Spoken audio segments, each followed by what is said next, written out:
Hoje nós iniciaremos uma série de mensagens que eu intitulei Raiz de Todos os Males. Você sabe qual é a raiz de todos os males?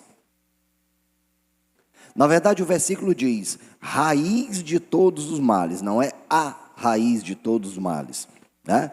Mas raiz de todos os males. Você sabe qual é? A gente vai descobrir aqui, né? De onde é que brota uma série de males que nós vemos na terra, né? Por que existem guerras? Por que existem contendas? Por que existe injustiça? Por que existe pobreza e riqueza desmedida? Por que existe isso? A gente vai poder perceber. Mas antes de entrarmos propriamente no assunto, eu quero te contar a história de dois reis que tiveram dois destinos diferentes. O primeiro desses reis é chamado Midas. Ele era o rei da Frígia. Ele já era um homem muito rico.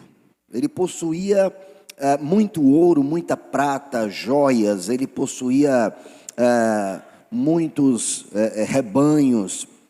Mas ele achava que ainda era pouco. Num determinado dia apareceu diante dele um ser que disse para ele que concederia um desejo dele, que ele fizesse um pedido e o pedido que ele fizesse seria concedido. Midas imediatamente pediu àquele ser: eu quero que se torne ouro tudo o que eu tocar. Tudo que eu pegar, eu quero que se torne ouro.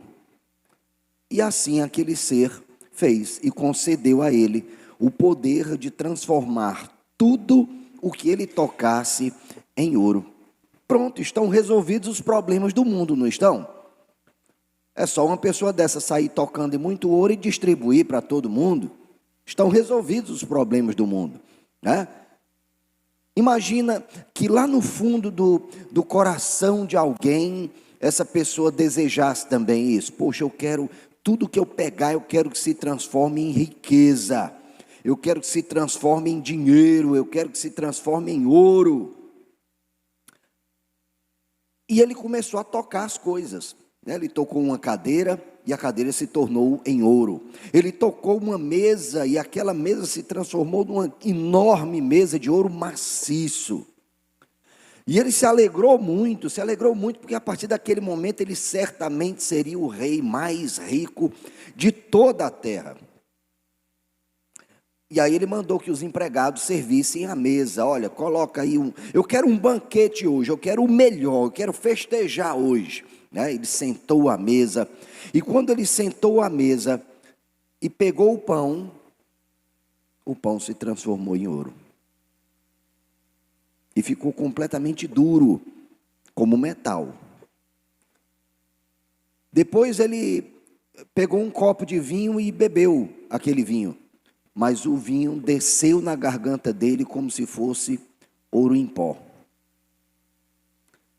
E ele se desesperou naquele momento. Ele disse: meu Deus, eu acho que fiz um pedido errado.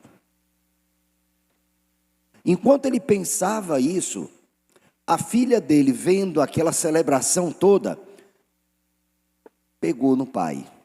E no que pegou no pai, também foi transformada em ouro. Aquele rei começou a chorar muito e lamentou o pedido que havia feito. E percebeu que a partir daquele momento, se ele tão somente tivesse água fresca para beber e um pão para comer, ele já se daria por satisfeito. Se naquele momento ele simplesmente tivesse a família dele, ele já estaria satisfeito. Sabe, queridos, esse rei não soube pedir. Esse rei não soube valorizar o que verdadeiramente tem valor. Mas eu quero agora te apresentar o outro rei. O nome dele, Salomão. E aqui em 1 Reis 3, de 3 a 14, nós também veremos que ele fez um pedido. Salomão amava o Senhor, pois andava de acordo com os decretos do seu pai Davi. Todavia oferecia sacrifícios e queimava incenso nos lugares sagrados. O rei Salomão foi a Gibeon para oferecer sacrifícios, pois ali ficava o principal lugar sagrado, e ofereceu naquele lugar 1000 holocaustos. Em Gibeon, o Senhor apareceu a Salomão num sonho à noite e lhe disse: peça-me o que quiser, e eu lhe darei. Salomão respondeu: tu foste muito bondoso para com teu servo, o meu pai Davi, pois ele foi fiel a ti e foi justo e reto de coração. Tu sustentaste grande bondade para com ele, e lhe deste um filho que hoje se assenta no seu trono. Agora, Senhor meu Deus, fizeste o teu servo reinar em lugar do meu pai Davi, mas eu não passo de um jovem e não sei o que fazer. Teu servo está aqui entre o povo que escolheste, um povo tão grande que nem se pode contar. Dá, pois, ao teu servo um coração cheio de discernimento, para governar o teu povo e capaz de distinguir entre o bem e o mal. Pois quem pode governar esse tão grande povo? O pedido que Salomão fez agradou ao Senhor. Por isso Deus lhe disse: já que você pediu isto, e não uma vida longa, nem riquezas, nem pediu a morte dos seus inimigos, mas discernimento para ministrar a justiça, farei o que você pediu. Eu lhe darei um coração sábio e capaz de discernir, de modo que nunca houve nem haverá ninguém como você. Também lhe darei o que você não pediu, riquezas e fama, de forma que não haverá rei igual a você durante toda a sua vida. E se você andar nos meus caminhos e obedecer aos meus decretos e aos meus mandamentos, como seu pai Davi, eu prolongarei a sua vida. Notem a semelhança entre as duas histórias. Notem que Deus também disse a Salomão: olha, eu te concederei um pedido, me faz um pedido. Mas nesse momento, em lugar de Salomão pedir algo para ele pediu algo para honrar a Deus e para cuidar do povo. Deus não só concedeu a ele o que ele pediu, discernimento, inteligência, sabedoria, revelação, visão, como Deus deu a ele também o que ele não pediu, ou seja, riquezas e fama. Você já parou para pensar quantas pessoas estão cometendo grandes injustiças pelo desejo que tem de dinheiro e de fama? Porque às vezes a pessoa nem quer tanto o dinheiro, ela quer a fama, quer ser reconhecida. Ela sabe que o dinheiro vai vir depois da fama. Então esses dois aspectos, dinheiro e fama, por si só, não são negativos. Agora, quando eles se transformam no nosso objetivo de vida, aí eles passam a ser negativos. O que esses versículos nos ensinam é que, na verdade, o propósito da prosperidade de alguém que ama ao Senhor, não é que essa prosperidade enalteça a nós mesmos. Não é que essa riqueza nos torne pessoas invejáveis. Porque às vezes as pessoas querem ficar ricas, as pessoas querem prosperar só para fazer inveja ao vizinho. Ai, meu vizinho comprou uma casa nova, eu não posso ficar por baixo, vou fazer uma casa melhor do que a dele. E aí quando pensa que não, o vizinho também mudou de casa, porque não admite que a casa dele seja menor do que a casa daquele outro vizinho. E assim por diante. As pessoas vão seguindo, crendo que sempre tem pouco, porque elas sempre precisam fazer mais. Existe uma palavra, queridos, que faz parte da prosperidade do verdadeiro cristão, chamada contentamento. Contentamento não é se conformar a viver uma vida de pobreza, Quero deixar claro para você, Deus não quer que você viva uma vida de pobreza, tá certo? Eu quero dizer isso abertamente. Até se fizerem um corte do que eu estou dizendo aqui, eu vou manter o que eu estou dizendo. Deus não se agrada que os seus filhos vivam em pobreza. Quero deixar isso muito claro. Mas Ele não quer que nós vivamos infelizes se porventura tivermos que experimentar momentos de pobreza.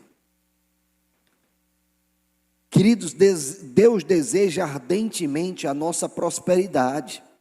Deus é tão maravilhoso, Ele é tão bom, que Ele abençoa aqueles que creem e também aqueles que não creem. Pessoas que blasfemam o nome de Deus, Deus abençoa essas pessoas. Deus abençoa. Deus é tão maravilhoso, misericordioso e paciente, que Ele aguarda que essa pessoa coloque o juízo no lugar e o glorifique. Deus é bom, Deus é maravilhoso. Mas o fato de Deus ser maravilhoso e o fato de perceber que, poxa, Deus é tão maravilhoso, eu acho que eu posso continuar pecando, eu acho que eu posso continuar vivendo a minha vida em função unicamente do dinheiro, e Ele vai continuar me abençoando. Existe um princípio importante que nós temos que receber. Deus é o governante de todo o universo, mas Ele entregou a terra para que o homem administrasse a terra. Nós não somos os donos da terra, nós somos administradores da terra. E nós devemos administrar a terra como quem vai prestar contas com o dono da terra. E quem é o dono da terra? É Deus. Então, todas as vezes que nós usamos o dinheiro de uma maneira que não glorifica a Deus, a gente vai ter que prestar contas disso. Em algum momento a gente vai ter que prestar contas. Mas pastor, se eu administrar mal o meu dinheiro, eu sou salvo? As pessoas às vezes perguntam, meu Deus, eu não sei lidar com dinheiro e eu sei que isso é pecado, será que eu vou ser salvo? O que é que diz Efésios 2:8? Vocês são salvos pela graça, mediante a fé, não por obras, para que ninguém se glorie, porque somos criação de Deus, realizada em Cristo, para as boas obras que Ele próprio preparou para que nós as realizemos. Então, são as nossas obras, boas ou más, que nos levam para o céu ou para o inferno? Você pode me responder? É ou não? Não. Diga com mais coragem. Não é. Pastor, então eu não preciso mais praticar boas obras? Claro que precisa. Mas precisa praticar boas obras como consequência de alguém que percebeu que mudou de identidade.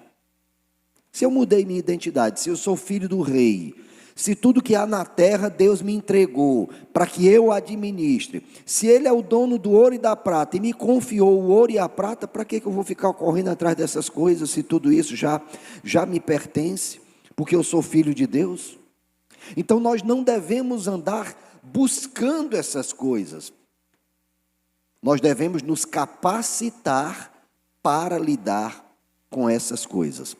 Nós não devemos viver a nossa vida na busca de riquezas.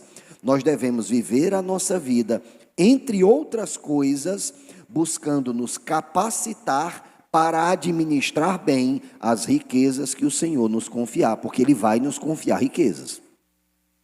Não tenha dúvida disso. A igreja de Jesus Cristo é uma igreja gloriosa. A igreja de Jesus Cristo é uma igreja majestosa na terra. Então, saber administrar riquezas é importantíssimo para cada um de nós. Mas esse não deve ser o nosso objetivo de vida. O nosso objetivo de vida é servir ao Senhor. O título da mensagem propriamente de hoje, a série é Raiz de Todos os Males. Mas a mensagem de hoje eu intitulei A Verdadeira Prosperidade. Você deve estar vendo aqui uma figura, né, de trilhos de trem. Então você vê aí que tem 2 trilhos que chegam, depois eles se entrelaçam, se dividem de novo, né? Então isso está aqui para representar os caminhos que a gente pode tomar para ter prosperidade. Existem diversos caminhos que alguém pode tomar para enriquecer, mas só existe um correto. E esse caminho correto para o enriquecimento do cristão está na palavra de Deus. O caminho correto para que um cristão prospere da maneira adequada, de uma maneira que não vá lhe causar maldição, de uma forma que ele não perca a sua família, de uma maneira que ele não perca os seus amigos, de uma forma que ele entenda qual é o seu propósito de vida, esse caminho existe e a indicação dele está na palavra de Deus. Em Josué, capítulo 1, versículo 8, a palavra nos diz: não deixe de falar as palavras deste livro, da lei, e de meditar nelas de dia e de noite, para que você cumpra fielmente tudo que nele está escrito. Só então os seus caminhos prosperarão e você será bem-sucedido. Então, qual é o primeiro passo, queridos, para que alguém possa buscar a verdadeira prosperidade de Deus? O primeiro passo, querido, é a oração. E quando eu falo de oração, não é apenas fazer pedidos a Deus. Quando eu falo de oração, é antes de fazer os pedidos a Deus, buscar em Deus saber quais são os desejos dele para nós.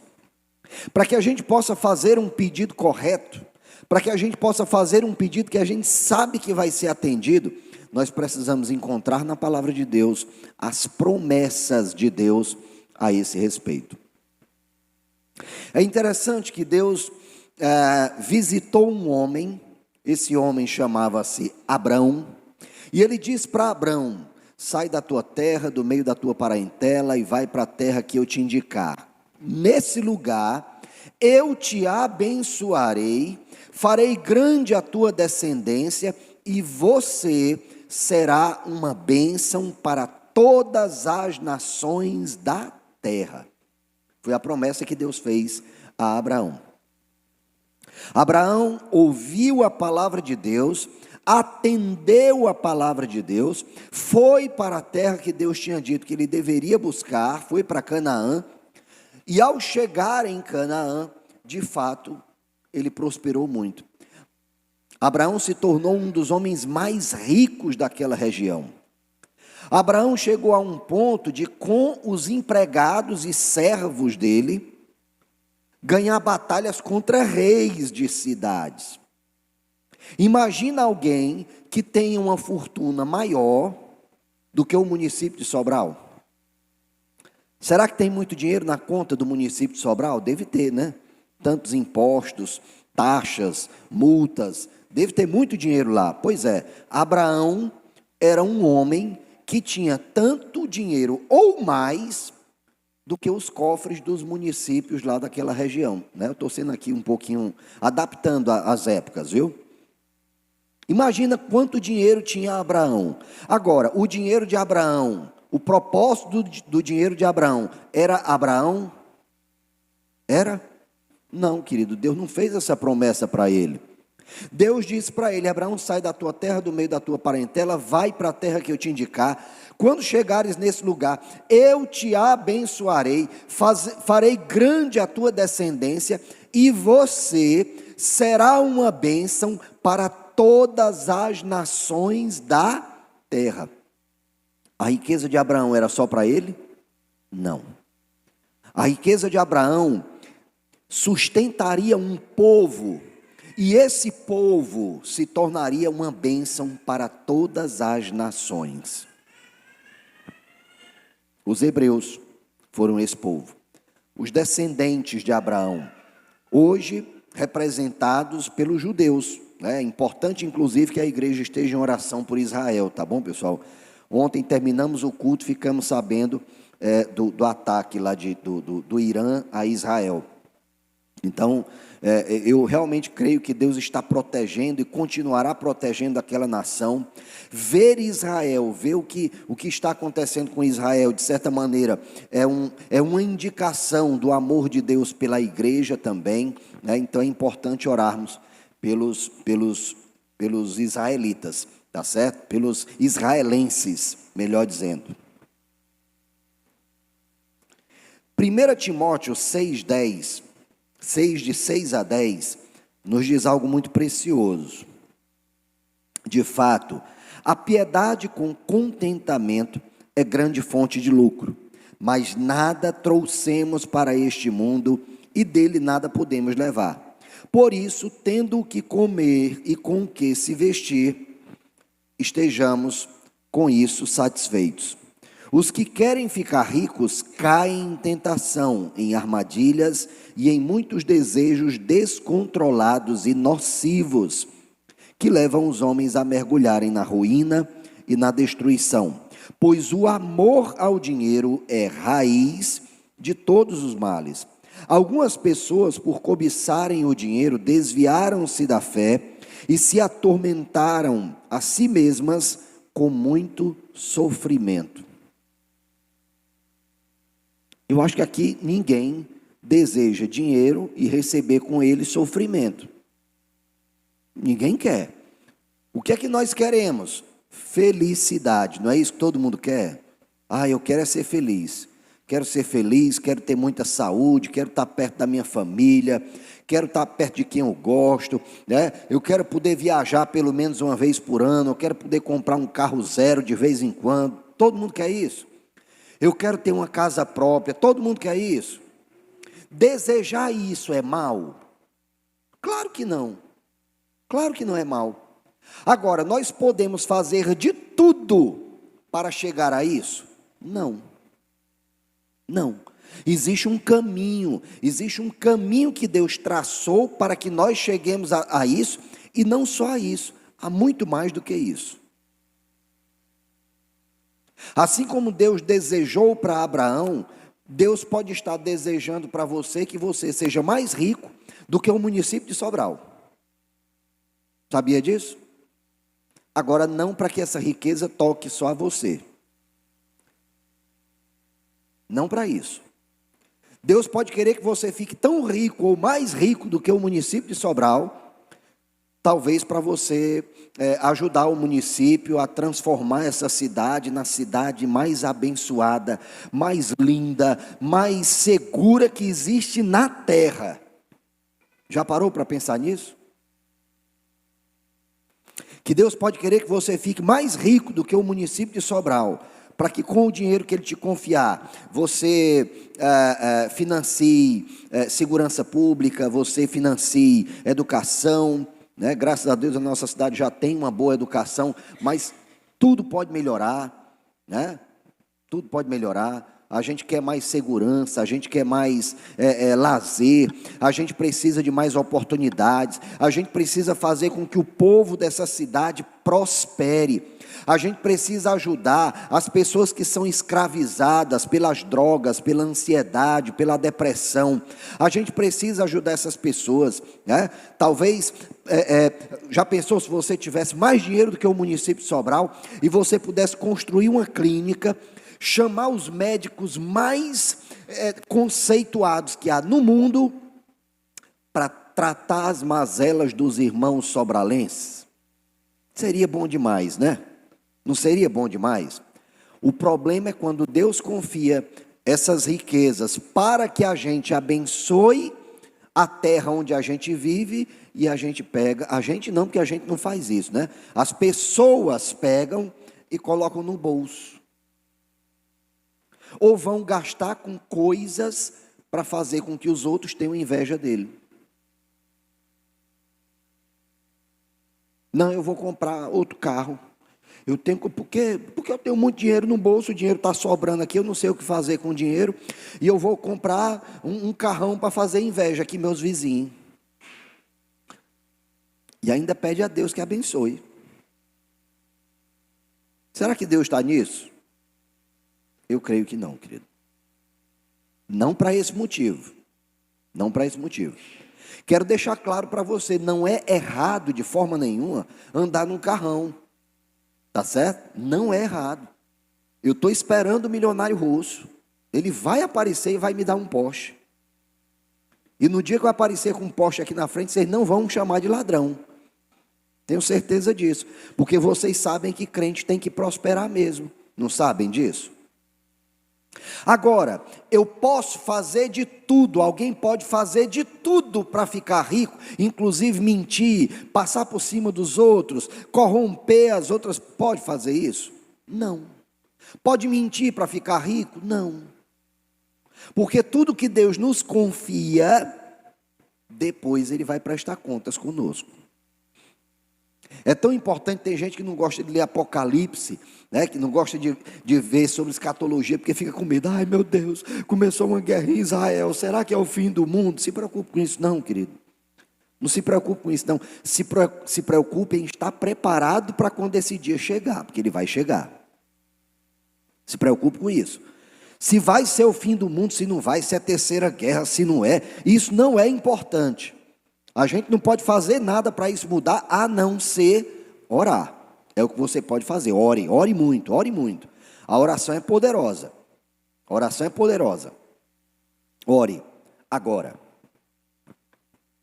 é importante percebermos, é fundamental percebermos que a prosperidade que chega até nós, ela possui propósito em Deus e no outro. Primeiramente em Deus. Lembra que Salomão pediu a Deus sabedoria para governar o povo de quem? De Deus. Ele disse: Senhor, eu quero que você me dê sabedoria para que eu possa cuidar do teu povo. Então primeiro Salomão honrou ao Senhor. Depois Salomão cuidou do povo. Nessa ordem. Se Abraão tivesse olhado para o povo e depois para Deus, ele teria cometido o pecado de Saul. Saul continuou sendo rei de Israel? Criou uma dinastia em Israel? Não. O único rei da dinastia de Saul foi Saul. Deus se desagradou do coração de Saul, porque Saul prezou mais pelo seu exército do que por Deus. Ele olhou mais para as necessidades e para os anseios do seu exército e do seu povo, e não a Deus. Então, a prosperidade do cristão, queridos, precisa partir dessa ordem.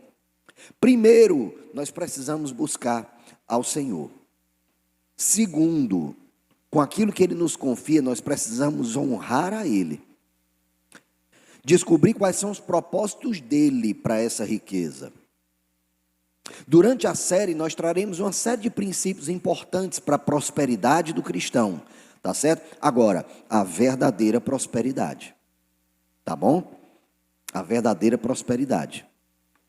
Tem algum problema um cristão ter uma... Eu não sei se tem, né? Eu não sei se é permitido lá, mas vamos imaginar que seja permitido ter uma cobertura luxuosa de um andar só, o prédio todo tem um andar só seu, né? Na Champs-Élysées, em Paris, com vista para a Torre Eiffel. Oh, glória! Você quer? Se alguém me der, eu recebo. Agora, gastar meu dinheiro para comprar lá, eu não vou gastar, não. Mas se me der, eu recebo. Numa boa. E ainda vou para lá. E ainda vou comer um croissantzinho com café expresso, debaixo da Torre Eiffel. É errado? Não, não é. Se Deus te quiser colocar, se Deus quiser te confiar uma fortuna imensurável, é errado você receber? Não. Desde que você receba por meios honestos, não é errado. De forma nenhuma. Tem pessoas que pensam que possuir riqueza me impede de entrar no céu. Isso não é verdade. A gente vai ver isso aqui nos próximos domingos. Mas é importante percebermos que a nossa riqueza possui um propósito em Deus. E como saber que eu não estou cometendo o erro de amar o dinheiro? Porque é difícil às vezes saber, né? Como é que eu sei que eu amo dinheiro? Vou dar umas dicas aqui para vocês. Alguém aqui já se apaixonou por alguém? Né? Então lembra um pouquinho como é que é, né? Lembra como é que é? Ai, vou para a casa da fulana, vou para a casa do Beltrano, a gente já se prepara e tal, já fica todo arrumado, e quando chega aquela alegria e não quer mais sair daquele lugar, e aí quando chega em casa, especialmente a meninada, né? Uma pessoa mais madura já não faz mais isso, mas a meninada dá um mau valor fazer isso, chega em casa, aí liga de novo, ai, eu estou com saudade de você, não aguento ficar longe de você, desliga primeiro.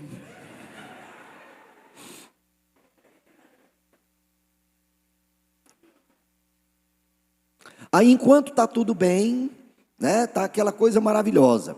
Só que num determinado dia, não sei por que motivo, um dos dois não atende mais a ligação. O que está acontecendo? Eu estou ligando para a Beltrana e ela não me atende, ou ele não me atende. O que está acontecendo? Meu Deus, meu Deus, meu Deus, meu Deus, o que está acontecendo? Ai, meu Deus, eu mandei mensagem para ela no Instagram e ela não me respondeu. Será que ela me bloqueou? Ai, meu Deus, o que foi que aconteceu? Arruma um jeito aí, arruma um carro, eu tenho que ir na casa dela. Chega na casa, bate, não tem ninguém em casa. Não quero falar com você não, vai-se embora, não quero conversa. Mas o que foi que aconteceu? Não interessa, vá-se embora. E aí o apaixonado fica como? Fica mal, deprimido, chateado, achando que o mundo se acabou. Não é assim? Troca a pessoa por dinheiro. Como é que você fica no final do mês quando você percebe que o dinheiro não vai dar para pagar todas as contas?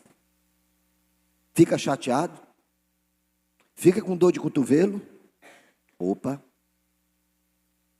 Mas pastor, o dinheiro não vai dar. O dinheiro não vai dar, mas peraí, ficar preocupado, ficar chateado, chutando todo mundo que está por perto, vai fazer o dinheiro entrar na conta? Não vai, então para que fazer? O dinheiro está faltando, vai orar. Senhor, está chegando no final do mês e eu estou achando que o dinheiro não vai dar. O que é que eu faço, Deus? O que é que eu faço? Já aconteceu isso comigo, já contei esse testemunho aqui na igreja, né? Senhor, o que é que eu faço? O que é que eu faço? O que é que eu faço? E aí, na época, o pastor Elielson era o nosso pastor fundador aqui da igreja. Eu fui para ele, pastor, está acontecendo isso aqui comigo, o que é que eu faço? Aí ele disse, cara, ora, conversa com tua esposa, mas tu faz o seguinte, faz uma oferta maior do que tu tem costume de fazer. Agora tu faz uma oferta grande, cara. Faz uma oferta grande. Aí eu fui e fiz isso, né? Conversei com a minha esposa, amor, assim, no lógico, está dando isso aqui. Na lógica, vai chegar o final do mês, a gente vai ficar com conta por pagar. O que é que a gente faz? O pastor disse que a gente fizesse uma oferta significativa. Aí minha esposa, pô, então bora fazer. A gente pegou o equivalente, sei lá, 10 vezes o que a gente normalmente ofertava e ofertamos. Apareceu o cliente lá no escritório, porque eu era advogado, eu sou advogado também, na época tinha um escritório físico, né? Apareceu o cliente lá no escritório de que eu não sabia nem de onde é que vinha.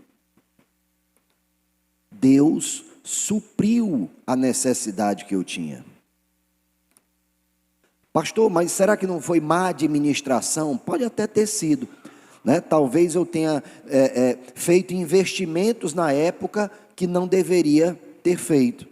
Né? Tanto que corrigimos isso, né? Eu pagava um apartamento em Fortaleza, a gente morava de aluguel aqui na época, e o apartamento em Fortaleza cresceu muito e estava consumindo muito do nosso orçamento. Aí eu tomei a decisão, vou vender o apartamento em Fortaleza. Vendemos o apartamento em Fortaleza, o dinheiro deu certinho para comprar a casa que a gente mora hoje. Certinho. Não sobrou R$1.000. O dinheiro deu certinho. Para comprar a casa, pagar a questão das comissões de corretor e tudo mais, e fazer registro do imóvel.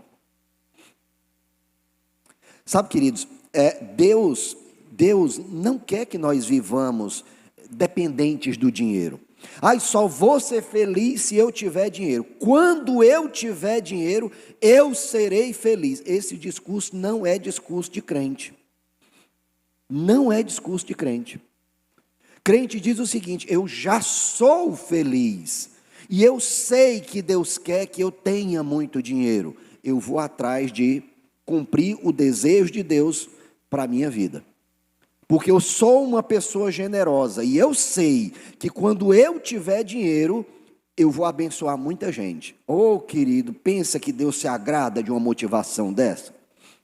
Pensa que Deus diz: rapaz, eu vou abençoar muito essa pessoa, porque se eu abençoar essa pessoa, muita coisa na terra vai mudar. Como eu havia te dito, Deus é o dono do universo, mas Ele age na terra a partir do homem. Inclusive o sobrenatural de Deus. Sabia disso? Deus pode todas as coisas? Pode, claro que Ele pode fazer todas as coisas. Mas Ele decidiu agir na terra através do homem. Então, mesmo quando Ele quer fazer algo sobrenatural, sabe o que é que Ele faz? Ele acorda os crentes de madrugada para orar. Bora, te levanta, vai orar. Mas vou orar pelo quê? Não interessa, começa a orar em línguas aí, Bora, ora em línguas aí, eu não quero que vocês saibam o que é que eu quero fazer não, mas eu quero fazer um sobrenatural. Eu quero fazer uma coisa grande, ora em línguas. Aí ele acorda um bocado de crente para orar em línguas. E os crentes estão aqui orando em línguas, não sabem nem o que é que estão pedindo. Mas quem ora em línguas, ora na mais perfeita vontade de Deus. Amém? Então, quando a gente está orando em línguas, a gente não sabe o que está pedindo, mas Deus está usando a nossa vida para fazer o sobrenatural na terra, inclusive na sua vida financeira.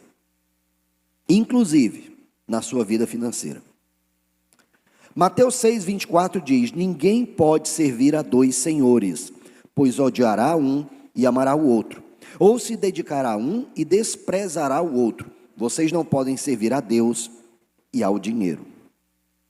Então a gente precisa fazer uma escolha. Ou o Deus é o dinheiro, ou o nosso Deus é o Deus da Bíblia. Se o nosso Deus é o Deus da Bíblia, o dinheiro passa a ser ferramenta nas nossas mãos e não objetivo de vida. Se o nosso Deus é Deus, se nós decidimos honrar ao Senhor, nós temos que receber a promessa que Ele nos fez de prosperidade, porque Ele deseja nos prosperar em tudo, Olha só aqui, Deus quer que prosperemos. Olha aqui Provérbios 15:6. A casa do justo contém grande tesouro, mas os rendimentos dos ímpios lhes trazem inquietação. 3 João 1:2. Amado, acima de tudo, faço votos por sua prosperidade e saúde, assim como é próspera a sua alma. Ele está ou não está desejando prosperidade aqui para os irmãos cristãos? Ai, mas é prosperidade espiritual. Não, senhor, ele está dizendo aqui, assim como já é próspera a tua alma. Ele não está falando de prosperidade espiritual, não. Ele está falando de prosperidade material.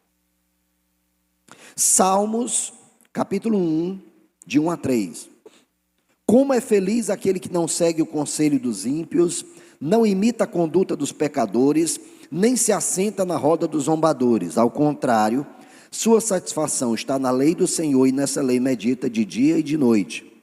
É como árvore plantada à beira de águas correntes, dá fruto no tempo certo, suas folhas não murcham, tudo o que ele faz prospera. Deus quer ou não quer a nossa prosperidade? Vamos a outro? Mateus 7,11. Se vocês, apesar de serem maus, sabem dar boas coisas a seus filhos, quanto mais o Pai de vocês, que está nos céus, dará coisas boas aos que lhe pedirem. Me diz uma coisa, tem algum pai, alguma mãe aqui que tenha por objetivo de vida não deixar nada de herança para os filhos. Não que isso seja errado, viu? Não é errado, não. A melhor herança que a gente deixa para os filhos é educação, é ética, né? E, acima de tudo, temor ao Senhor. É a melhor herança que se deixa para o filho. Tá bom? Não se sinta obrigado a deixar herança para filho, não. Mas eu tenho certeza que todos vocês, apesar de não ser errado não deixar herança para os filhos, querem deixar, não querem? Não quer deixar? Mas não é legítimo não deixar. Eu já dou educação para ele. Eu já dei condições para ele ser uma pessoa próspera. Para que eu vou deixar herança para ele? Não tem por que deixar herança para ele. Eu vou torrar tudo que eu construí na vida até o dia de morrer. Eu não vou deixar herança para filho, não. Quem deixa herança para filho só deixa confusão, né? Tem gente que pensa assim. Mas a gente não quer deixar. Por que a gente acha que Deus não quer dar herança para a gente? Por que a gente acha que Deus quer que a gente viva uma vida de pobreza, de sofrimento? Não, querido, Deus não deseja isso para a gente. Agora, Ele quer que nós estejamos alegres se porventura passarmos por escassez. Isso Ele quer. Ele não quer que dependamos da riqueza para sermos felizes, porque a felicidade do cristão é estar na mais perfeita vontade de Deus. Essa é a felicidade do cristão. A felicidade do mundo, eu quero fazer tudo o que eu quero conseguir, todo desejo que eu tiver, eu posso realizar. Isso é a felicidade do mundo, querida. Essa felicidade não passa de ilusão, é como bolha de sabão, ela é linda, mas um momento ela estoura. E quando ela estourar, não sobra nada. Não sobra. Essa é a felicidade do mundo. Mas a felicidade do cristão é estar na mais perfeita vontade de Deus. É estar em Cristo. Existe lugar mais seguro na terra do que Cristo? Não existe lugar mais seguro para se estar do que em Cristo. Olha Jeremias 29:11. Se você ainda tiver um resquício de dúvida, olha Jeremias 29:11. Porque sou eu que conheço os planos que tenho para vocês, diz o Senhor.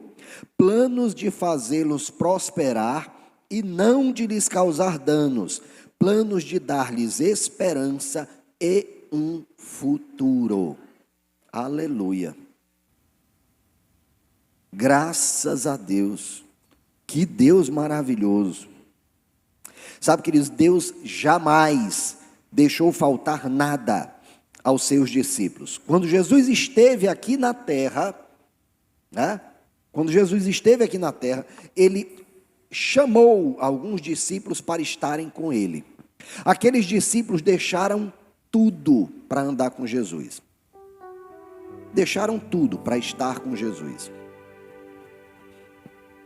Aqui em Lucas 22:35, a palavra nos diz: então, Jesus lhes perguntou: quando eu os enviei sem bolsa, saco de viagem ou sandálias, faltou-lhes alguma coisa? Nada, responderam eles. Houve um momento que Jesus disse o seguinte: olha, vocês estão aqui comigo, estão me vendo, nada faltou para vocês. Agora eu vou mandar vocês de 2 em 2, vão aí pelas cidades, vão proclamar a mensagem que eu já ensinei para vocês. Agora, não levem sandália extra, não se encham de bagagem. Quando vocês chegarem nesses lugares, não se preocupem não, que nada vai lhes faltar. E de fato eles foram, e algum tempo depois eles voltaram maravilhados. Eles disseram para Jesus: Jesus, nós expulsamos demônios, nós curamos enfermos, alegres com aquilo tudo. E Jesus disse: olha, legal isso aí tudinho, é muito legal, mas não é o mais importante. Não é o mais importante. E agora, Jesus chega para eles, no momento que eles iam passar por uma aflição, porque agora Jesus ia ser crucificado, tá certo? Eles tinham experimentado uma separação momentânea de Jesus. Agora, Jesus seria tirado deles como eles gostavam, né? Ali presente, físico, né? E ali, Jesus fez que eles lembrassem: faltou alguma coisa para vocês naquele tempo? Quando vocês estavam distantes de mim pregando o evangelho? Não faltou. Então, querido, não vai faltar. Quando nós estamos empenhados em servir ao Senhor e honrarmos ao Senhor, nada nos faltará. Tem um pastor, já faleceu na Coreia do Sul, chamado David Paul Yong-cho. Ele viveu a Guerra da Coreia. E quando os soldados saíram lá da Coreia, sobraram algumas tendas, algumas coisas, e ele, muito pobre, entregou a vida a Jesus. A família excluiu ele, né? Aqui a gente entrega a vida a Jesus e fica preocupado com o que a família vai achar. Lá na Coreia do Sul, a família expulsava o filho de casa. Esqueci o nome daquela pessoa. Então a família abandonou aquele jovem, aquele rapaz. E ele foi morar numa dessas tendas aí que tinham abandonado. Não tinha o que comer, não tinha o que beber. Passando necessidades terríveis. Mas Deus supriu aquele jovem de tal maneira que ele percebeu que aquele tempo em que ele não tinha o que comer e o que beber, na verdade era uma oportunidade que Deus deu a ele de estar jejuando e orando, para que um sobrenatural maravilhoso fosse feito na vida dele. E de fato, algum tempo depois, aquele jovem começou a pregar para algumas pessoas na rua, e muitas pessoas vieram para aquela tenda, e aquela tenda se tornou pequena, e ele teve que ampliar a tenda. Muitas pessoas vieram buscando a ele, buscando a Jesus. E num determinado dia, aquele jovem sentiu de Deus de entrar num banco, e disse que queria conversar com o presidente do banco. Estranho isso, né? Você se vê numa situação dessa? Ele entrou naquele grande banco e disse: eu quero conversar com o dono do banco. Sobrenaturalmente ele conversou com o dono do banco, com o presidente do banco. E ele disse: olha, é o seguinte, hoje eu tenho uma igreja, eu cuido de uma comunidade, e a gente precisa de um lugar maior. A gente precisa de um lugar maior. Eu não tenho dinheiro, e eu sei que esse banco tem. E eu gostaria de pedir a você que nos emprestasse esse dinheiro. Você emprestaria? O cara não tinha garantia nenhuma. Não havia nada que garantisse que ele ia receber de volta aquele dinheiro. Mas sabe o que aconteceu? Ele concedeu o dinheiro. E hoje, essa é a maior igreja local do mundo. Não existe no mundo nenhuma igreja local maior do que a igreja do Evangelho Pleno de Iodo, fundada pelo pastor David Paul Yong-cho. Então, queridos, às vezes as dificuldades que a gente passa na vida tem o propósito simplesmente de lá na frente nos fazer viver o sobrenatural. É para isso as dificuldades que nós passamos na vida. Deus desejava salvar muitos. Sabe o que é que Ele fez? Deu o seu único filho. Deu o seu único filho, para que todo aquele que nele crê não pereça, mas tenha vida eterna. Se Deus não deixou faltar aos seus discípulos, vai deixar faltar a nós que somos filhos? Claro que não. Mateus 6,31 nos diz: portanto não se preocupem dizendo o que vamos comer, o que vamos beber, o que vamos vestir, pois os pagãos é que correm atrás dessas coisas, mas o Pai Celestial sabe que vocês precisam delas. Busquem, pois, em primeiro lugar o reino de Deus e a sua justiça, e todas essas coisas vos serão acrescentadas. Portanto, não se preocupem com o amanhã, pois o amanhã se preocupará consigo mesmo. Basta a cada dia o seu próprio mal. Eclesiastes 5,19, para finalizarmos. Esse versículo eu achei maravilhoso. Olha o que diz aqui: e quando Deus concede riquezas e bens a alguém, e o capacita a desfrutá-los, a aceitar a sua sorte e a ser feliz em seu trabalho, isso é um presente de Deus. Raramente essa pessoa reflete no fato de que sua vida é curta, porque Deus o mantém ocupado com alegria no coração. Oh glória, quem é que não quer isso, hein? Quem é que não quer isso? Olha só, riquezas e bens, quem é que não quer? Só que ele não dá só riquezas e bens, ele dá riquezas e bens e capacita a desfrutar de riquezas e bens. Porque está assim de gente que tem muitos bens e riquezas, mas não tem tempo para desfrutar delas. Mas não tem tranquilidade para desfrutar dessas riquezas, porque acha que se afastar um pouquinho, vão me roubar. Eu tenho que estar aqui em cima, vão me roubar. E ela não pode desfrutar das riquezas que tem, porque não confia em ninguém. Não confia em ninguém. Mas a prosperidade que o Senhor quer nos dar, queridos, é diferente. É uma prosperidade que nos capacita a desfrutar de tudo aquilo que Ele nos confiou, a aceitar a sua sorte, ser feliz no seu trabalho. Oh, querido, é bom demais a gente gostar do que faz, né? Não é bom? É maravilhoso. Imagina você fazendo um trabalho que você não gosta de fazer, seria uma tortura, não seria? Mas quando a gente gosta do que a gente faz, é tão maravilhoso de trabalhar, a gente sente falta quando está de férias, não é assim? Raramente essa pessoa reflete no fato de que sua vida é curta, ou seja, nem se preocupa com a vida, porque todos os dias na vida dessa pessoa, ele desfruta de alegria. Só que nós que somos cristãos sabemos que a alegria do Senhor é que é a nossa força. Não a alegria das circunstâncias, mas a alegria do Senhor é que é a nossa força. Então, independente da situação que vivamos, estando na escassez ou na abundância, tendo que comer e o que vestir, estaremos satisfeitos com isso. Vamos ficar em pé?